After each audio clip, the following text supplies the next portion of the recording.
Hello students, I am C S Snigdha Agrawal. Welcome back to the income tax series. अगर आपने मेरा पहले video नहीं देखा है तो पहले उसे ज़रूर चेक करें, क्योंकि हम लोग स्टेप बाय स्टेप आगे बढ़ रहे हैं। ठीक है, आज के इस वीडियो में हम बात करेंगे टाइप्स ऑफ टैक्सेस के बारे में। तो चलिए बिना किसी डिले के स्टार्ट करते हैं आज का टॉपिक। आपने देखा होगा, जब भी आप कुछ पैसा अर्न करते हो, यानी जब आपको सैलरी मिलती है तो आपको कुछ हिस्सा गवर्नमेंट को देना पड़ता है टैक्स के फॉर्म में। इसी तरह अगर आप शॉपिंग करने जाते हो, आप पैंटालून्स जाते हो या कहीं पे भी जाते हो, किसी रेस्टोरेंट में भी जाते हो खाना खाने के लिए, तो क्या होता है, आपने नोटिस किया है कभी वहाँ पे भी आप टैक्स दे के आते हो।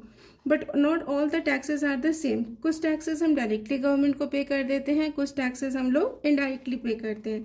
तो आज हम बात करेंगे टाइप्स ऑफ टैक्सेस के बारे में, direct taxes and indirect taxes.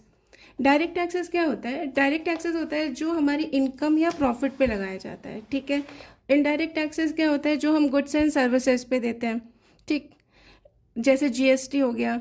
और डायरेक्ट टैक्स का एग्जाम्पल क्या हो गया? Income tax. ठीक है, जो डायरेक्ट टैक्स है वो हम लोग डायरेक्टली गवर्नमेंट को पे करते हैं, और जो इनडायरेक्ट टैक्सेस होते हैं जीएसटी, वो हम क्या करते हैं? किसी इंटरमीडियरी के थ्रू पे करते हैं।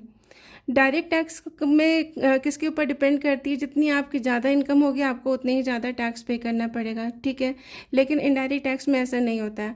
अच्छा, आप कोई सामान खरीदने जाते हो, सपोज़ करो आपने कोई चिप्स का पैकेट लिया, तो उसमें वो सबको सेम रेट में मिलता है, चाहे कोई बैगर परचेज़ करे, चाहे आप परचेज़ करो, चाहे हम परचेज़ करें। कैसा नहीं होगा कि अब वो आपकी इनकम पूछते हैं। उन्होंने सेम रेट से लगा रखा है, चाहे आपकी इनकम हो चाहे नहीं हो। अगर आपको प्रोडक्ट खरीदना है तो आपको टैक्सेस पे करने ही करने हैं। ठीक है, तो जो डायरेक्ट टैक्स है वो किस नेचर का हुआ? प्रोग्रेसिव। जैसे जैसे इनकम बढ़ेगी वैसे वैसे आपके टैक्स का अमाउंट भी बढ़ता जाएगा। लेकिन जो इनडायरेक्ट टैक्स होता है वो रिग्रेसिव नेचर का होता है। चाहे आपकी इनकम कितनी भी हो, इससे फ़र्क नहीं है, ये एक रेट इसका फिक्स रहता है। ठीक है। अच्छा, अब आप बताओ कि हमारी कंट्री में सबसे ज़्यादा कौन सा टैक्स होता होगा? जिसका सबसे ज़्यादा रेवेन्यू कौन से टैक्स से आता है? इनडायरेक्ट टैक्सेस से, क्योंकि इसका वाइडर टैक्स बेस है ना। और डायरेक्ट टैक्सेस का क्या है? लोअर टैक्स बेस है, क्योंकि सामान तो हम सब परचेज़ करते हैं, और जितना भी सामान परचेज़ किया उसमें हमें टैक्स पे करना ही करना है।